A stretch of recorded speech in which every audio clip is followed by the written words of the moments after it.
Saudara dan saudara terkasih, mohon maaf karena suara saya seksi sekali. Saya tidak sedih karenanya, tapi justru bisa menjadi contoh bahwa ternyata yang dibutuhkan tubuh itu bukan hanya makanan saja. Buktinya saya makan banyak dan ada lagi makanannya. Tapi rupanya kebutuhan yang lain untuk istirahat atau untuk diam, rupanya itu yang kurang. Sehingga jadinya seperti ini. Tapi ini sudah lumayan. Karena 2 hari lalu suara betul-betul hilang. Sehingga ketika bicara dengan orang lain nadanya marah-marah melulu, jengkel karena mau ngomong gak bisa. Itulah akibat dari kebutuhan yang tidak terpenuhi. Memang benar, salah satu kebutuhan untuk hidup, kebutuhan untuk tubuh kita, jelaslah makanan dan minuman itu. Tetapi itu hanya merupakan salah satu. Ada kebutuhan-kebutuhan yang lain. Misalnya kebutuhan intelektual, kebutuhan untuk tahu, kebutuhan untuk menjadi jelas, kebutuhan akan keterangan, kebutuhan akan dapat mengerti sesuatu. Maka tidak usah heran, karena kebutuhan intelektual ini juga penting, sehingga ketika ada pastor yang khotbahnya tidak jelas, Anda marah-marah kan? Ini ngomong apa sih ini? Malah membuat bingung. Karena memang kita punya kebutuhan intelektual itu. Kebutuhan yang lain lagi, yakni kebutuhan emosional, kebutuhan untuk dimengerti, kebutuhan untuk dikasihi, kebutuhan untuk diterima, kebutuhan untuk dijadikan sesama. Banyak orang yang sebenarnya kebutuhan akan makan minum ada, kebutuhan untuk belajar ada, tetapi ketika ia tidak dimengerti, tapi ternyata dia tidak diterima, maka tetap saja orang ini tidak bergembira, tidak ceria. Kalau di gereja umumnya kebutuhan emosional itu identik dengan lagu yang bagus, dengan musik yang bagus. Di sini ada kor, ada organis. Biasanya identik untuk menjawab kebutuhan emosional itu. Maka ketika tidak ada lagu, ketika tidak ada musik, maka kemudian kita berkata, betapa kering ini liturgi ini. Sehingga tidak usah heran kadang-kadang orang meninggalkan gereja karena di gereja tidak ada kehangatan, di gereja tidak ada penerimaan. Kemudian yang berikutnya saya menyebutnya sebagai kebutuhan spiritual. Kebutuhan spiritual itu adalah kebutuhan bahwa saya walaupun dalam kepedihan, kesusahan, tapi Tuhan tetap memperhatikan saya. Ketika betul-betul ada jalan buntu, tapi saya masih bisa berkata, Tuhan tolonglah saya. Ketika saya betul-betul sedih ditinggalkan orang-orang, Betapa ketika sepi, sendirian, tapi kita masih bisa berkata, Bunda, tolonglah kami. Bunda Maria, doakanlah kami. Itulah kebutuhan-kebutuhan yang ada. Dan dalam gereja itu umumnya lebih terjadi, semuanya bernuansa spiritual, tapi umumnya ketika kita menerima tubuh Tuhan, maka tidak usah heran seringkali terjadi pagi-pagi Bapak Ibu, saudara-saudari ke gereja. Di sana tidak ada khotbah, di sana tidak ada musik, di sana tidak ada lagu, tetapi Anda pulang dengan gembira dan puas hati karena kebutuhan spiritual tercapai, karena kebutuhan spiritual didapatkan.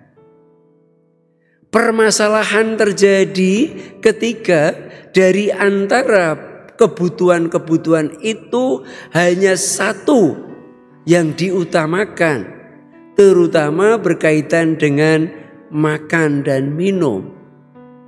Tentu saja benar, kebutuhan utama untuk tubuh, bukan untuk hidup, tapi untuk tubuh memang makanan dan minuman itu.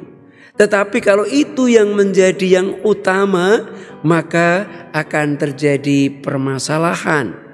Dan itu terjadi pada orang-orang Israel saat itu ketika mereka di padang gurun.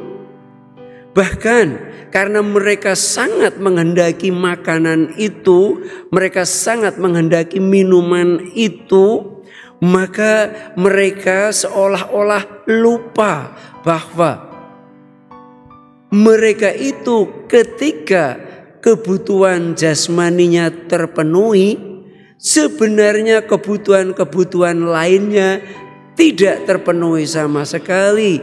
Mengapa? Karena waktu itu mereka berada dalam perbudakan. Mereka sendiri berlaku dan dipaksa bertindak jadi budak, sehingga kebutuhan intelektualnya untuk tahu, untuk belajar tidak ada. Kebutuhan untuk diterima dan dihargai tidak ada juga. Dan bahkan kebutuhan untuk beribadah kepada Allah pun sebenarnya tidak ada juga. Dan ketika mereka marah, jengkel, kebutuhan jasmaninya tidak terpenuhi, bahkan mereka menjadi marah. Mereka marah kepada Harun dan Musa, mereka marah kepada Tuhan, dan bahkan dengan bangga berkata, lebih baik di Mesir, walaupun kami kebutuhan-kebutuhan yang lain tidak terpenuhi, tapi sekurang-kurangnya saya atau kami menghadapi kuali penuh dengan daging. Sementara di sini, dan itu juga tidak hanya terjadi pada orang-orang Israel, tetapi juga terjadi pada orang-orang di sekitar Yesus. Sehingga Yesus dengan lantang berkata, kamu bahkan mencari saya, tetapi bukan untuk memenuhi kebutuhan yang lain, tetapi kamu mencari saya hanya karena kamu makan kenyang dari roti yang kami siapkan. Hanya karena roti itulah dan kau kenyang, maka engkau mencari saya. Engkau tidak betul-betul menyadari bahwa engkau punya kebutuhan lain, kebutuhan intelektual, kebutuhan emosional, kebutuhan spiritual. Padahal sebenarnya saudara dan saudara kasih, Yesus tidak hanya bisa memenuhi kebutuhan yang fisik itu, kebutuhan makan minum itu. Yesus tidak hanya dapat menerangkan berbagai hal yang membuat kita mengerti. Yesus bahkan bukan hanya juga menunjukkan kasih-Nya, menerima kita, mau mengasihi kita apa adanya, bahkan menerima kita dalam kedosaan kita. Lebih daripada itu, Yesus juga yang sanggup memberikan untuk memenuhi kebutuhan spiritual. Kita mempunyai kehausan, kita punya kerinduan akan hidup kekal, dan Yesus juga yang dapat memberikannya. Dalam hal ini makanya Paulus menyarankan dalam bacaan kedua, jangan biarkan hanya membatasi diri dan kemudian membiarkan diri berpikir untuk hal-hal yang sangat terbatas yang akan habis itu. Cobalah bekerja untuk sesuatu yang lebih tinggi. Bukankah kita sudah belajar dari Kristus? Itulah yang dikatakan oleh Paulus. Saudara dan saudara kasih, kehendak kita, perjuangan kita yang hanya mementingkan satu hal, terutama untuk makan minum, bisa sangat berakibat tidak baik pada kita sendiri dan juga orang lain. Terhadap anak-anak, ketika hanya memikirkan saja makanan dan minumnya, betapa kita melalaikan kebutuhan anak itu akan kasih sayang, kebutuhan akan intelektualnya, kebutuhan emosionalnya, dan bahkan spiritualnya. Kalau kita dalam keluarga hanya mementingkan kebutuhan yang satu itu juga, maka kita bisa melalaikan kebutuhan-kebutuhan lain bagi semua anggota keluarga. Dan begitu juga gereja ataupun kelompok-kelompok yang kecil. Ketika hanya satu saja yang dipentingkan, betapa kebutuhan lain akan terlalaikan. Semoga kita, saudara dan saudara kasih, pada Yesus kita dapat menemukan semuanya. Bukan hanya kebutuhan jasmani, yakni makanan dan minuman, tapi juga kita akan terpenuhi kebutuhan kita akan intelektual kita, emosional kita, dan terutama kebutuhan spiritual kita.